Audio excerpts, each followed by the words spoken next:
The guy that we are going to talk about today is this cat right here, George Hackenschmidt. Potentially the strongest dude of his time. Urban legends say he was the dude that invented the fucking bench press. He was born in 1877 and the kid was stacked. Check this out. Look at the physique of this motherfucker, okay? This is in 1898 or 99. No way he's on steroids, bro. You see those big capped shoulders? That fucking giant, huge traps are not the product of fucking injecting exogenous testosterone in his butt, because testosterone wasn't a thing until the 1930s, and he was gigantic. It's pretty inspiring. That's the main thing about George Hackenschmidt for us natties trying to build a fucking awesome physique, because it's pretty hard to understand what is achievable, you know? The only place that we can go to really understand what is achievable or not is in the fucking past, is back in 1800s and the early 1900s, and even so, in the 1940s,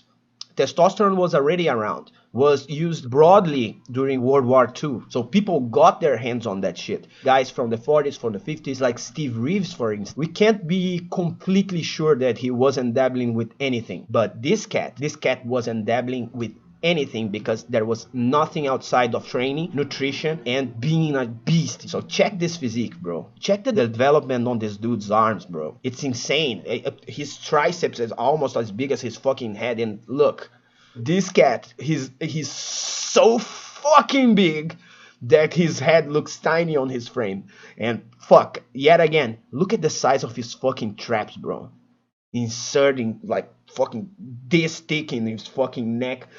Oh, bro, that's a fucking gnarly physique and 100% natural, confirmed. So fuck, man, that's fucking inspiring as shit. This dude was born in Estonia. He was a strongman. He started training with weights and stuff really young, when he was 13 years old. There's a urban legend that says that he could overhead press like 40 or 50 pounds 22 times, which is pretty insane for a 13-year-old kid. And later, when he continued his development and in training, he started to become stronger than everybody else around. This was back when Estonia was part of the Russian Empire. Was before all that shit on Europe started going down, you know, like World War I, the Soviet Revolution and shit. So the Tsar, which is the old emperor of the Russian Empire, his physician wanted to take a look at George Hackenschmidt when he was like 17 or 18 years old. He called him, summoned him to go to him. He asked George to show his physique, and when he looked at it, he was like, fuck, bro, this is the most developed body I've ever seen in my fucking life. You are probably the strongest human being on the planet. And then he started his career as like a circus strongman, you know. But back then it was like there wasn't many things for you to do in your everyday life, you know. There wasn't. Amputations were like events, you know. You paid tickets to see amputations. I don't know if you guys know about that mouthwash, Listerine. The guy that invented that, his name was Lister. He was known as the quickest blade in the West, essentially, because he could amputate people like super fast, and people would pay tickets to watch it. It was fucking insane, bro. So George was so fucking stacked. Look at his leg development. It's almost as good as people in the 80s eating D-ball like candy, you know, like Arnold Schwarzenegger. Almost 100 years prior to the golden era of bodybuilding. Fuck. Again, the neck staring at the fucking whoever is taking the fucking picture like a fucking wolf. Look at the fucking neck. Ah, fuck. This dude is so yoked, bro. And then he became a fucking strongman, blasted on the scene, to travel around Europe, showing off his skills. He broke Eugene Sandoz, which is the guy that has the trophy on the Mr. Olympia competition is Eugene Sandoz. He is considered the father of bodybuilding, the guy that invented bodybuilding, essentially. Eugene Sandoz was also a strongman, and he had the world record on a lift where you pick a barbell up with one hand and you stand like this on your side. Fucking weird lift, but because back then there wasn't a lot of implements to put a barbell on top of they didn't use loadable plates. It was all the implements was like, okay, this implement is 300 pounds, pick it up. And broke Eugene Sandoz's record when he was just 19 years old, but he started pushing his limits too much, and torn his fucking rear delts and a bit of his triceps. And that fucked his strongman career up. Then the dude thought to himself, like, fuck, what am I going to do with all this strength? This is my skill. This is the thing that I'm known for. He became a wrestler, because in wrestling, strength is pretty awesome, you know? When he became a wrestler, he was built like the weight was 103 kilos, okay? And this dude was 175 centimeters. That's essentially 5'9" and 230 pounds. Think about that, motherfucker. You know that natty limit that people talk about online when they are doing natty or not? They go, oh, if you are above 25 fat-free mass index, you could never be natural. You must be taking steroids because that is impossible. Now look at this shit. 103 kilos and 175 centimeters is an FFMI of 28 and a half. Okay, this is, if you have an FFMI of 26, is already suspicious that you are taking drugs. 28 and a half is unlikely that you are not. And this dude had that in the 1800s. So what are our excuses as natties? None. Oh, he's a genetic phenom. Fuck that, bro. This dude trained his entire life, talked about training up until his death. He was writing books about fucking training and the importance of exercise. The difference between him and other people was that he loved this shit and lived the fucking lifestyle and did all that he could to remain strong. That's what made this dude so fucking special and why I'm talking so passionately about him. Then he became a fucking wrestler, and when he became a wrestler, George was so fucking strong that he overpowered the champions of his time solely on strength, with basic fucking training, with less than a year of training as a wrestler. That's insane, bro. That's fucking absolutely ridiculous. And here in the picture you can see it's called a omoplata. We are trying to break the shoulder blade. It's a submission where if the guy doesn't tap it and if he doesn't give up, you tore the rhomboids from the shoulder blade and you essentially got a dangling arm. Usually we do this fucking movement with our legs because it's not easy to control someone from that position. So it's a demonstration of how fucking ridiculously strong this dude was, bro. And then when he started to get notoriety as a fucking wrestler, people started publishing papers and like, how the fuck are you so fucking strong, George? Tell us, George. Tell us, why are you so fucking strong? And the dude essentially said, work. Hardest kind of work is the secret of wrestlers Hackenschmidt great strength.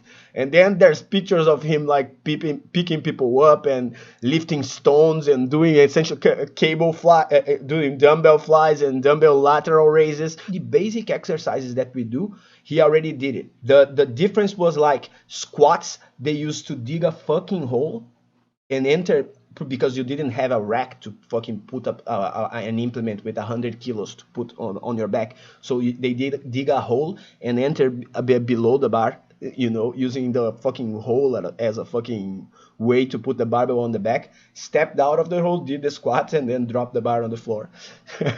So fucking awesome. And he in particular had the hack squat. It was similar to a deadlift, but with a bar behind you, and he held the bar behind him and fucking essentially did a deadlift. It was called the hack squat in honor of Hackenschmidt. And then he became a wrestler. He traveled around the world and gained a fuck ton of money because entertainment, you know, it's the same fucking reason that an actor or someone that does stuff like YouTube and shit earns money doing it, because you are entertaining people, and there wasn't a lot of things that were entertaining back in the early 1900s. So wrestling was a big thing, and again, looking stacked as shit. But what I'm trying to look for is that he went to America to fight the American champion. His name was Gotch.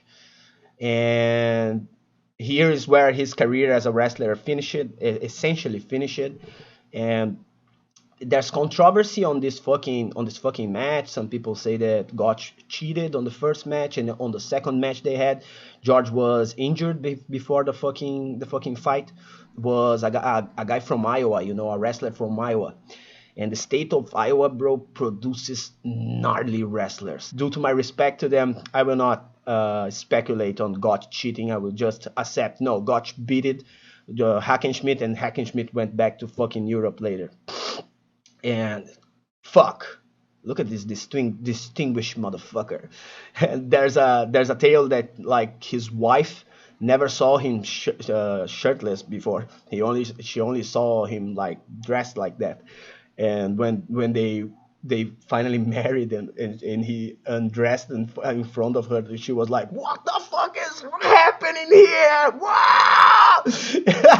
And that's the natties destiny, bro. You look like shit until you take your, even if you are like low body fat and stuff, you look like a regular human being in clothes, and then you take off your clothes and get a pump, and then everybody look like, "Fuck, bro, you're looking awesome. Congratulations. What are you taking?" So even the 1800s, he was experiencing that shit. And here's the fucking George. Later in his life, he became a fucking philosopher. He wrote a fuck ton of books. He preached like you need to eat 25% protein, and the rest of the 75% of your diet should be healthy vegetables. And the guy was saying that in 1940, 1950. And even today, people are trying to figure out, what the fuck should I eat? Everybody knew what the fuck you should eat. You know, we are just essentially kids. You don't need to be having snacks throughout the day or eating sugar 24/7, you know. This is kid stuff. Go eat something healthy, something that came from the fucking ground, you know. And the remarkable thing about this dude is that he never fucking stopped training. Here is he training in the last decade of his life. And one thing that most people don't know is that thing that he's doing right in the left image, jumping like that at 85 years old, is insane. It's literally insane. You guys probably know you lose 1% of your testosterone, 1% of your muscle mass each year after 40 if you don't do nothing about it. Something that's way worse than that is our ability to produce explosive kinetic force. Jumping, punching, running, sprinting. That shit diminishes 10% a year after 40 if you don't do nothing about it. This means if you are 40 today and you simply don't give a damn, you know, by 65, you're not sprinting anymore. You're not jumping. You're not jumping like 1 meter, you know. That shit will go away if you don't do nothing. And this kid was doing that at his 85 years old. He died at 89. So fuck, bro. This guy is absolutely fucking inspiring. From his awesome physique when he was a kid to his great athleticism up until the later stages of his life. So yeah. Oh, this picture is a little bit gay, but hey, look at the fucking size of this motherfucker. Come on, it's fucking inspiring as shit, bros. So hell yeah, that was the Legend of Strength. Thank you for watching this segment, and let's move forward.